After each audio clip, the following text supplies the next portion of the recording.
My parents told my fiancé's father, "Your daughter is marrying a man drowning in debt," and showed fake bank statements. He called me that night. Instead of defending myself, I handed him one envelope, and he went completely quiet. My name's Nate. I'm 30. I'm a project manager at a commercial construction firm, $98,000 a year before bonuses. I've been in the industry since I was 22, worked my way from site laborer to coordinator to PM in 8 years, and I'm the kind of person who tracks every dollar I earn, spend, and send because I learned early that money you don't watch is money someone else is spending for you. I have a retirement account, an emergency fund with 6 months of expenses, and a savings account I've been growing since my first real paycheck. I am, by every standard anyone cares to measure, financially stable. I'm telling you this up front because you're about to hear about $140,000 in fake debt, and you need the context to understand how absurd that number is when applied to me. I'm engaged to Carmen. She's 28, a nurse at a children's hospital, makes about $72,000, and is the kind of person who reads everything twice and believes nothing once. She's practical in a way that doesn't announce itself, the kind of practical where you don't realize she's been paying attention until she asks the one question nobody else thought of. I love her. That's not really relevant to the plot, but it's relevant to why I didn't lose my mind when everything happened. My parents are Doug and Patricia. Doug is 59, retired 5 years ago from a commercial print shop where he worked for 20 years. Patricia is 57, hasn't worked since I was in middle school. They live in the same house I grew up in, a 3-bedroom in the suburbs that was paid off 12 years ago, or so I thought. More on that later. Here's what you need to understand about Doug and Patricia. They are not stupid people. They are not overtly cruel people. If you met them at a barbecue, you'd think they were pleasant, maybe a little old-fashioned, the kind of parents who call too much and worry too loudly, and send you home with leftovers whether you want them or not. What you wouldn't see, because they're very good at hiding it, is the machinery underneath. Patricia runs things. She has always run things. Doug goes along. He has always gone along. And the thing Patricia runs most efficiently is the story of who this family is. In Patricia's version, she and Doug are comfortable, independent, hardworking retirees who raised 2 boys and earned their rest. In reality, they're 2 people who haven't been able to cover their own bills in 3 years and have been living on monthly transfers from the son they just tried to destroy. But I'll get to that.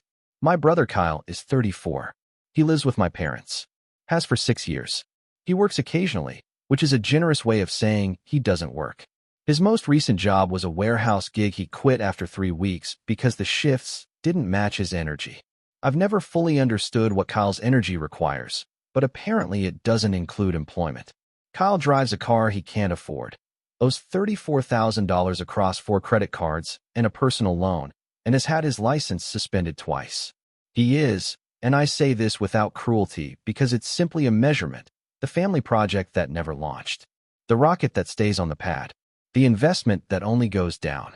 Pick your metaphor. Kyle is all of them. I need you to understand something about how I grew up before the money part makes sense. In this family, there was an unspoken rule. Nate handles it. When the water heater broke in 2016, Patricia called me, not a plumber. When Doug needed his taxes done, he drove to my apartment, not an accountant's office. When Kyle needed bail money at 28, not a joke, it was my phone that rang at 2 a.m. I was the fixer, the reliable one, the son who answered the phone and said yes before hearing the question, because saying no in this family meant being the one who didn't care about family. And Patricia was very skilled at making you feel like not caring about family was the worst thing a person could be. Now the money. For 3 years, I've been sending my parents $2,540 every month.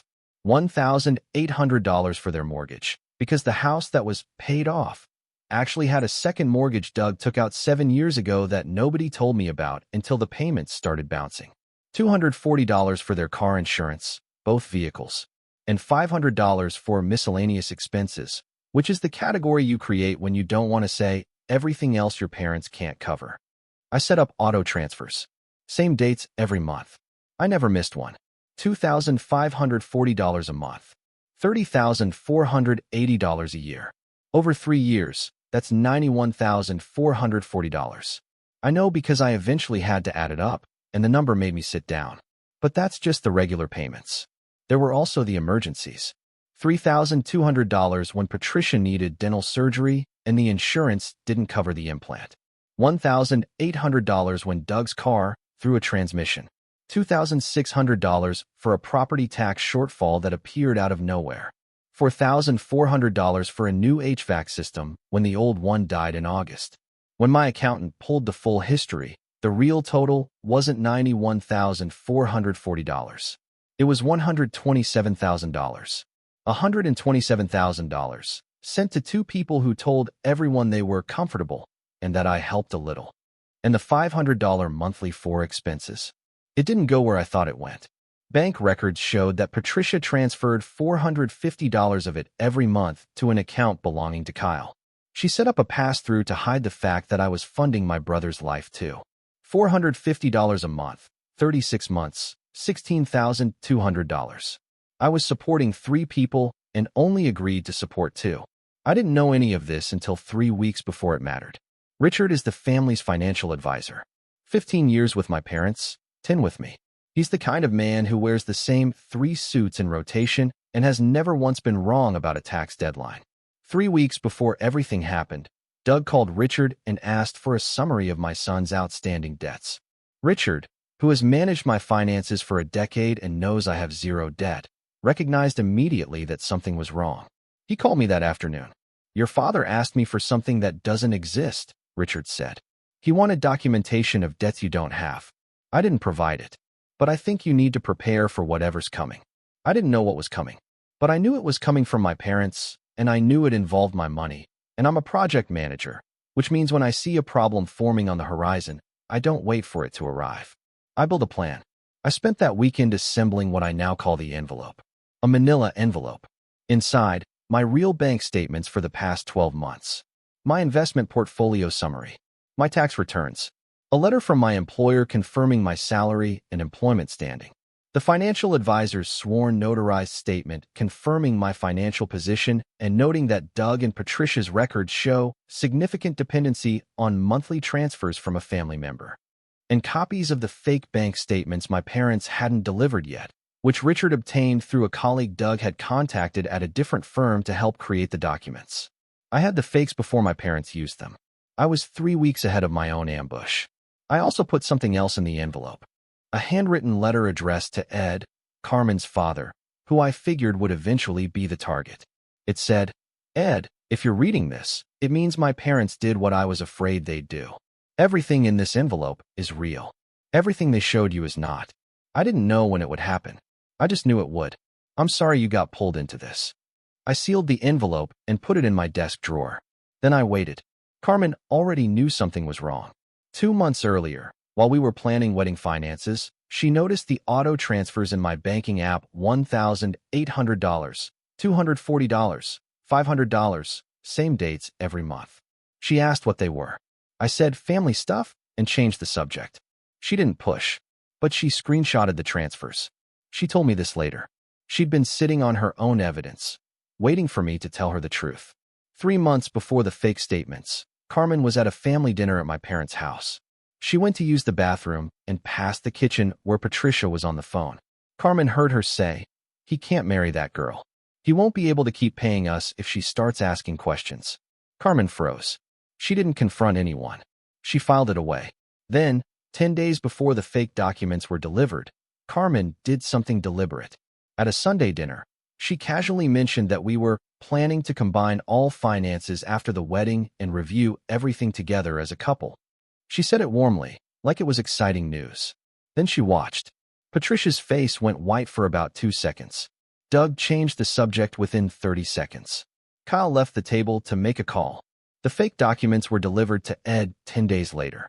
Carmen's comment about combining finances was the trigger.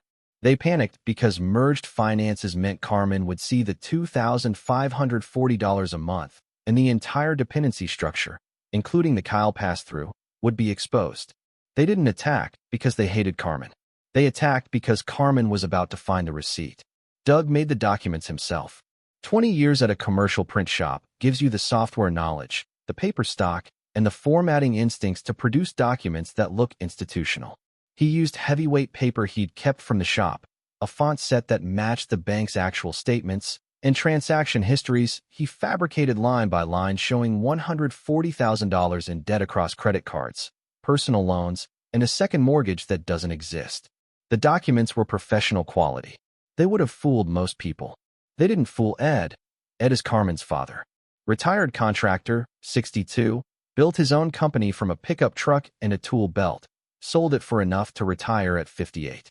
He's the kind of man who reads contracts the way other people read novels, slowly, completely, with notes in the margins. Doug and Patricia drove to Ed's house on a Tuesday evening, sat at his kitchen table, and presented the fake statements like they were staging an intervention. Patricia cried. Doug looked at the floor.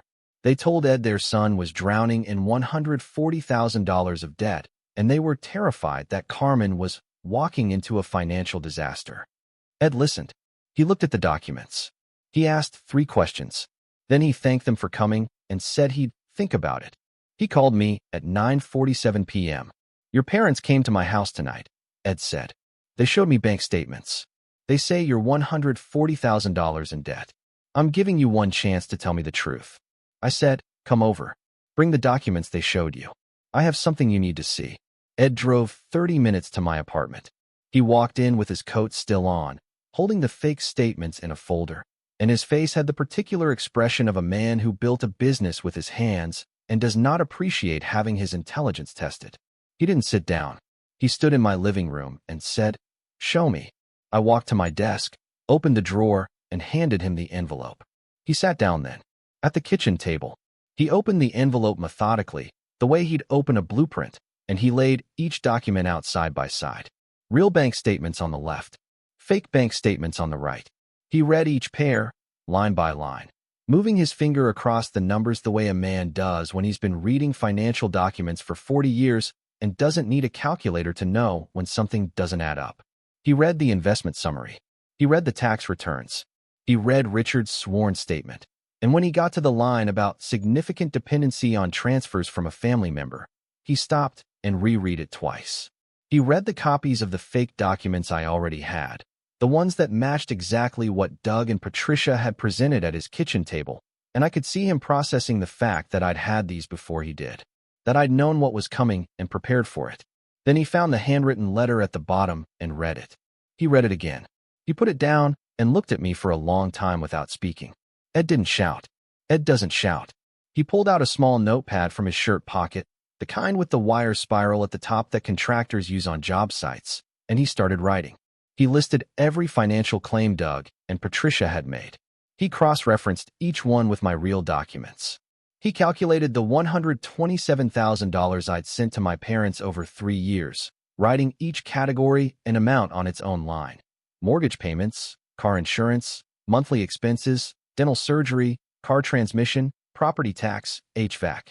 He totaled it at the bottom, drew a line under the number, and wrote one sentence beneath it. He tore the page out and handed it to me.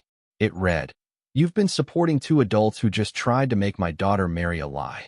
Then he pulled out his phone. He dialed Doug's number. He put it on speaker and set the phone on the table between us. Doug answered on the 3rd ring. Ed said, "Doug, I'm sitting here with your son's real bank statements. Every one of them.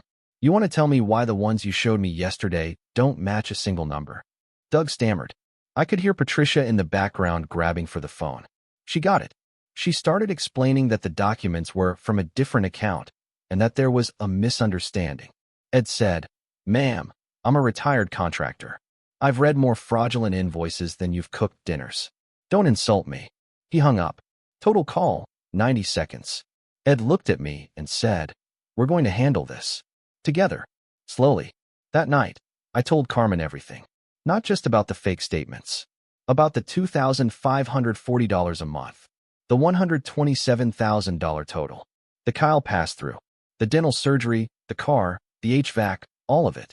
I told her what I'd been hiding not because I was ashamed of helping my parents, but because saying the number out loud would have forced me to hear how much of my life I was giving away. Carmen listened. Then she said something I wasn't prepared for. "I'm not angry at your parents. I'm angry at you. Because you've been sending them $2,540 a month and you never told me. Not because I would have stopped you. Because you didn't trust me enough to let me carry it with you." She was right. I hid the payments not because Carmen would have judged me, but because if I said the number to someone who loved me, they'd reflect it back, and I'd have to see it.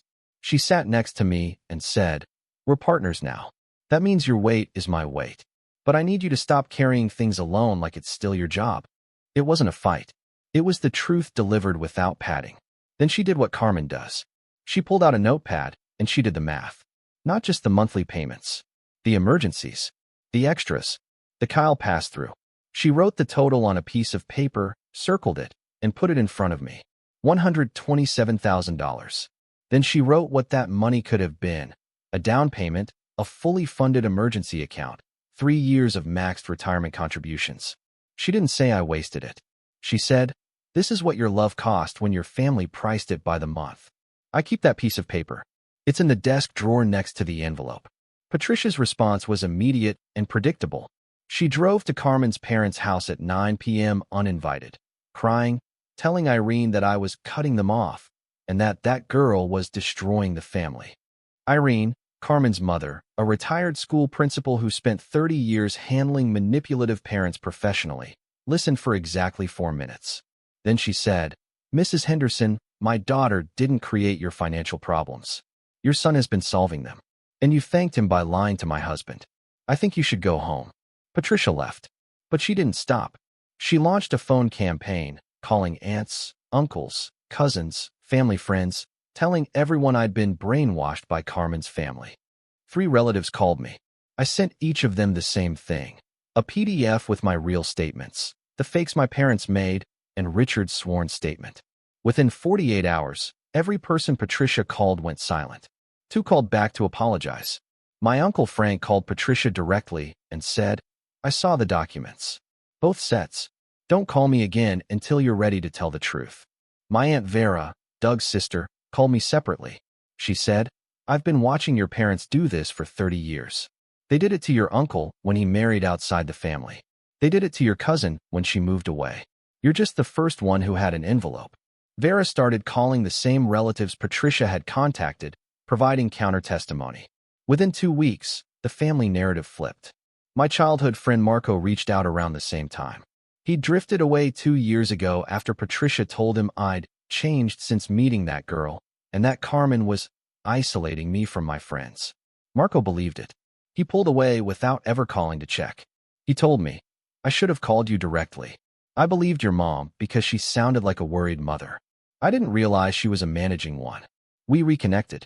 Another relationship Patricia damaged that repaired itself once the truth was visible. Kyle's real debt surfaced during the fallout. Richard pulled the records as part of a comprehensive family financial review I'd authorized. Kyle owed $34,000. Credit cards, personal loans, 3 months behind on a car payment for a vehicle parked at my parents' house because his license was suspended. The parents fabricated $140,000 in fake debt for the son, who had 0, to protect the son who actually owed $34,000 and was living off a hidden $450 monthly pass-through funded by the brother they were trying to destroy. The irony was so precise it almost felt designed. The night after Ed's phone call, Doug accidentally pocket-dialed me. The voicemail was 90 seconds long. I've listened to it 14 times. I can hear him pacing on hardwood, and Patricia's voice in the background, distant and sharp. Then Doug, clear as anything. "I told you this would blow up. I told you he wasn't stupid. You said he'd never check. He's an accountant, Patricia. An accountant. And you wanted to fake bank statements. For the record, I'm a project manager, not an accountant. But I appreciate that Doug's panic gave me a promotion." The voicemail was the first evidence that Doug wasn't the mastermind. He argued against it. Patricia overruled him. That doesn't make him innocent. It makes him the kind of man who watches a fire being built and holds the matches because someone told him to, which is its own category of guilt, quieter and harder to name. Weeks later, Vera found something in Doug's truck. A half-written letter addressed to me, folded in the glove compartment like something he looked at on bad days and put back. Never finished. Never sent. It started, "I know what your mother is planning. I should stop it.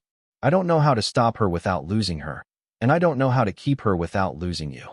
I'm writing this because one day you're going to find out, and I want you to know that I knew, and I'm sorry I wasn't strong enough to." It stopped mid-sentence. He couldn't complete the thought. He couldn't send the letter. But he wrote it.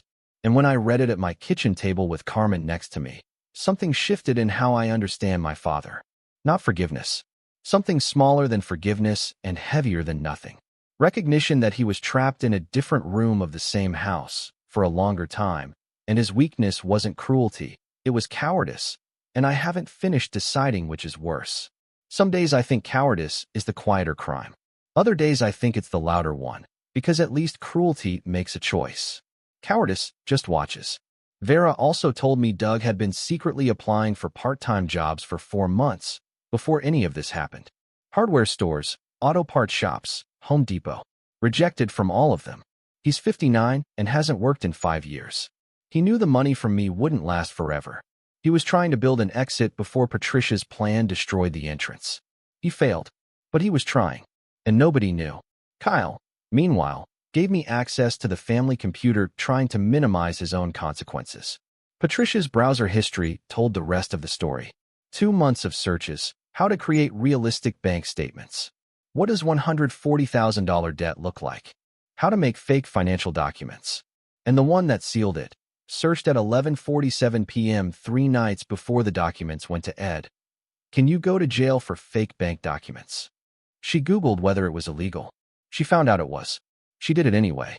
The metadata on the final PDF showed a creation date 6 weeks before delivery, before the engagement party, before any conflict about wedding details.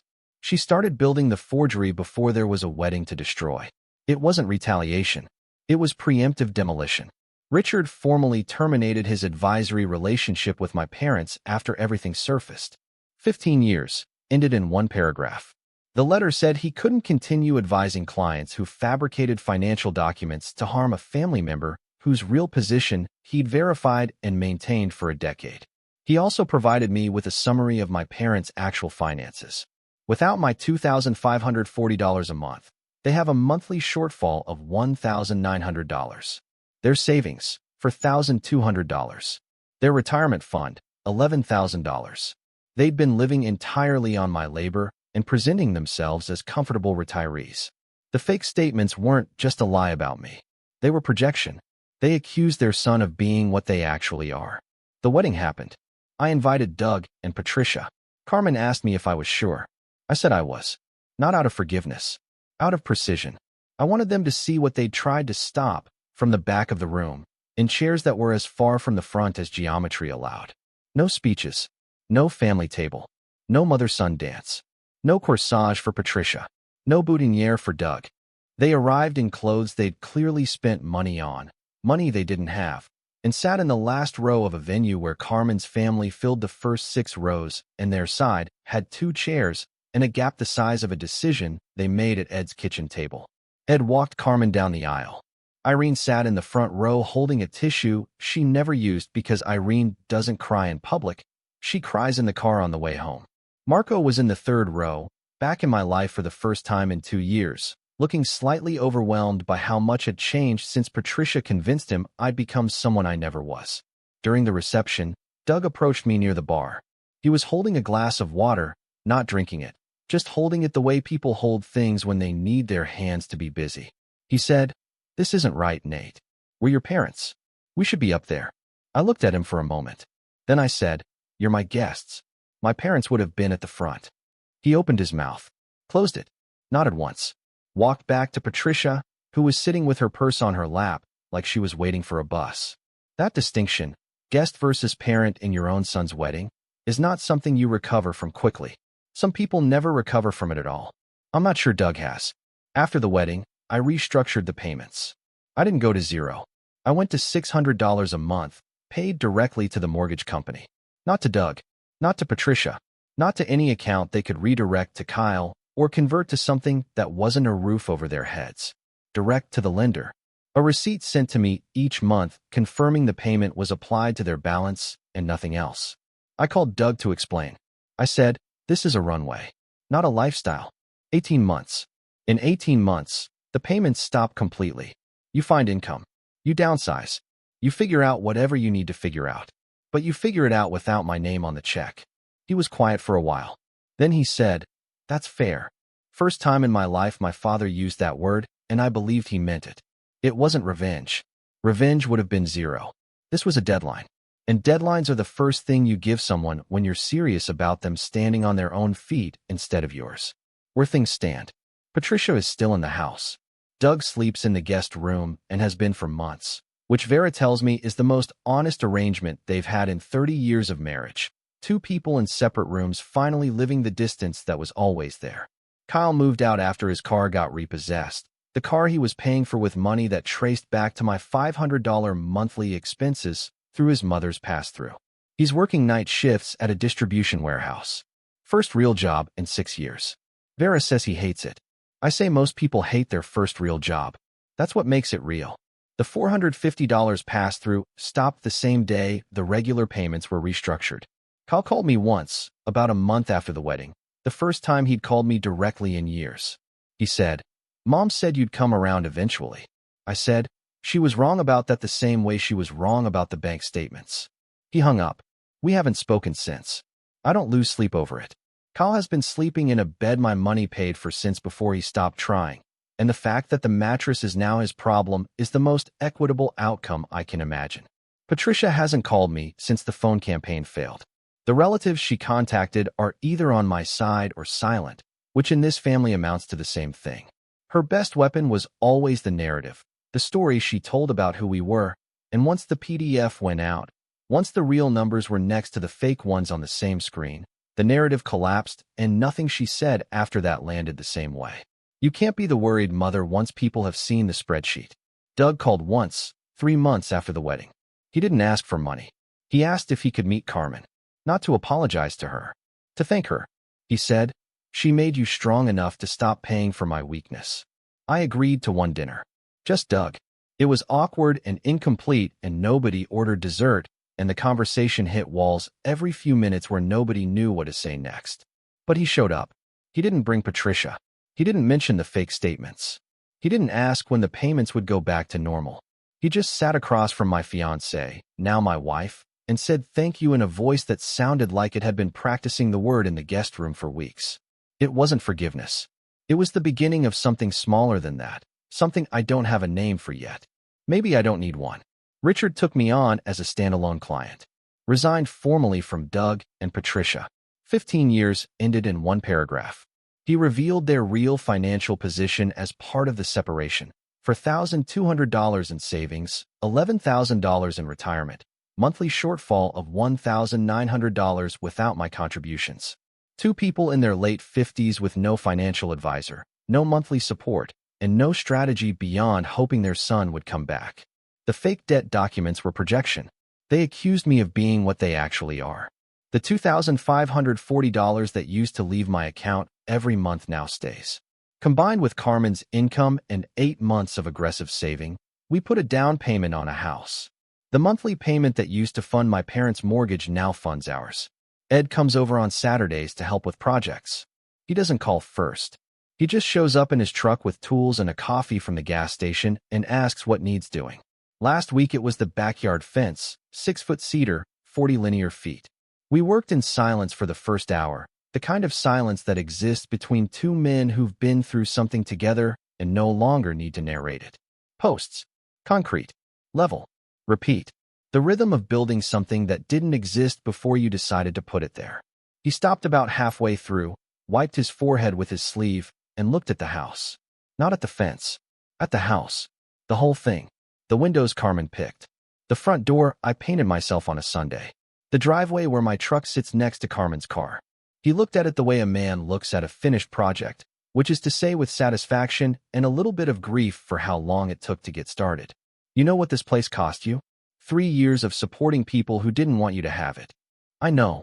He picked up the next post, set it in the hole, tamped the gravel, and said, "Good. Now hold this straight while I pour." We built the fence. We didn't talk about the envelope. We didn't talk about Doug or Patricia or the fake statements or the phone call that lasted 90 seconds. We talked about whether the cedar would hold up through winter and whether the post spacing was right and whether Carmen's plan to plant tomatoes along the south side was ambitious or optimistic. Normal things. The kind of things you talk about when the crisis is over and the house is yours and the fence is going up and the man helping you pour concrete is the same man who sat in your apartment 8 months ago and wrote your family's betrayal on a contractor's notepad. Last Tuesday, our first mortgage payment processed. $2,180. Carmen's phone buzzed with the confirmation while she was standing at the stove. She looked at the screen, looked at me, and said, "That's ours." "Yeah, just ours." "Yeah." She went back to what she was cooking. I stood in the doorway of my own kitchen in my own house, holding a glass of water and looking at the notification on my phone. $2,180. Going to our mortgage. For our house. Our life. Nobody else's name on the account. Nobody else's hand in the payment. Nobody else's dependency woven into the transaction like a second set of wiring inside the walls. First time in 3 years that a monthly payment made me feel lighter instead of heavier.